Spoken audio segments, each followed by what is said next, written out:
అండి. నమస్తే. Welcome back to our channel. ఈరోజు రెసిపీ వచ్చేసి టమాటా కూర. టమాటా కూర ఈజీగా వండుకోవచ్చండి. వితిన్ 10 మినిట్స్‌లో మనం ఫాస్ట్‌గా చేసుకోవచ్చు. టైం లేనప్పుడు ఏం వండాలో అని టెన్షన్ పడకుండా టమాటాలైతే ఈజీగా ఉడుకుతాయి కదా! టైం లేనప్పుడు ఇలా టమాటా కర్రీ వండుకోండి. చాలా ఫాస్ట్‌గా అయిపోతుంది. వితిన్ 10 మినిట్స్‌లో అయితే ఈ కర్రీ చేసుకోవచ్చండి. టమాటా కర్రీ వండుకోవడానికి నేను టమాటాలు ఇలా ముక్కలుగా కట్ చేసుకున్నాను. పచ్చిమిర్చి కట్ చేసుకున్నాను. ఆనియన్స్ కట్ చేసి పెట్టుకున్నాను. ఆనియన్స్ పొడుగ్గా కట్ చేసుకోవాలి. ఇలా అన్నీ కట్ చేసి పెట్టుకొని స్టవ్ వెలిగించి గిన్నె పెట్టుకున్నాను. ఆయిల్ వేసుకొని ఆయిల్ హీట్ అయిన తర్వాత జీలకర్ర, ఆవాలు వేసుకోవాలి. జీలకర్ర, ఆవాలు కొంచెం వేగాక వెల్లుల్లిపాయలు దంచి వేసుకోవాలండి. ఫ్లేవర్ బావుంటుంది. వెల్లుల్లిపాయలు దంచి వేసుకున్న తర్వాత పచ్చిమిర్చి, ఆనియన్స్ వేసుకోవాలి. పచ్చిమిర్చి, ఆనియన్స్ వేసుకొని ఒకసారి ఇలా కలుపుకోవాలి. ఇవి మంచిగా మగ్గాలండి. మంచిగా గోలాక మనము టమాటా ముక్కలు అనేది వేసుకోవాలి. వీటిని మంచిగా గోల్డెన్ బ్రౌన్ కలర్ వచ్చే వరకు మంచిగా గోలనిచ్చుకుందాం. చాలా ఫాస్ట్‌గా అవుతుందండి టమాటా కూర. టమాటా త్వరగా ఉడుకుతుంది కదా! మనకు టైం లేనప్పుడు ఈ కర్రీ వండుకోండి. ఇప్పుడు మనం ఇందులో అల్లం వెల్లుల్లి పేస్ట్ వేసుకోవాలి. ఫ్రెష్‌గా దంచుకున్న అల్లం వెల్లుల్లి పేస్ట్ వేసి ఒకసారి అయితే బాగా కలపండి. ఈ అల్లం వెల్లుల్లి, ఆనియన్, పచ్చిమిర్చి మంచిగా వేగేంత వరకు వేపుకోండి. ఇలా కలుపుతూ వేపుకోండి.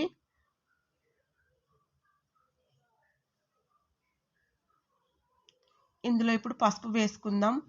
పసుపు వేసుకొని ఒకసారి బాగా కలపండి.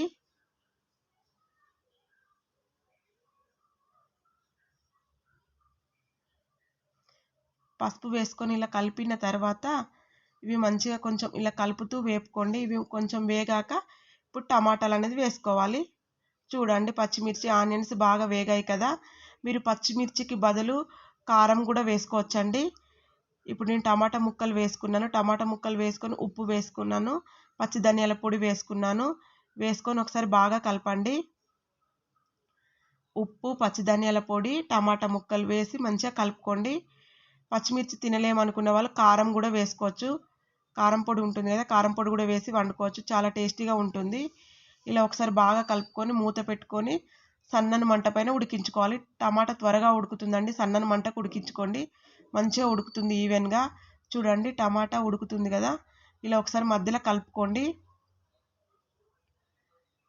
చాలా ఫాస్ట్‌గా వండుకోవచ్చండి. వితిన్ 10 మినిట్స్‌లో ఈ కర్రీ అయిపోతుంది.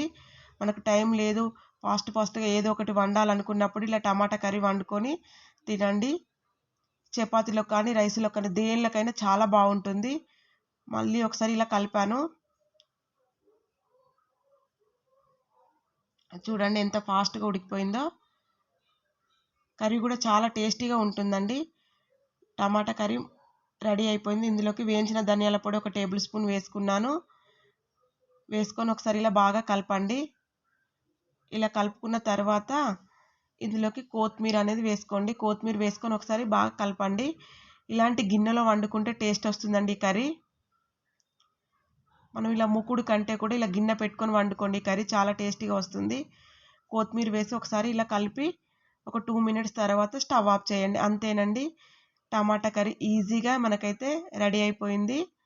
మీరు చపాతీలో కానీ, రైస్‌లో కానీ దేనిలోకైనా ఈ కర్రీని పెట్టుకొని తినొచ్చు. చాలా ఫాస్ట్‌గా అయిపోతుంది. టైం లేనప్పుడు ఇలా ఈ టమాటా కర్రీ అయితే ఒకసారి ట్రై చేయండి. ట్రై చేసి ఎలా వచ్చిందో నాకు కామెంట్ రూపంలో కామెంట్ చేయండి. ఈ వీడియో గనుక మీకు నచ్చినట్లయితే ఒక లైక్ ఇవ్వండి.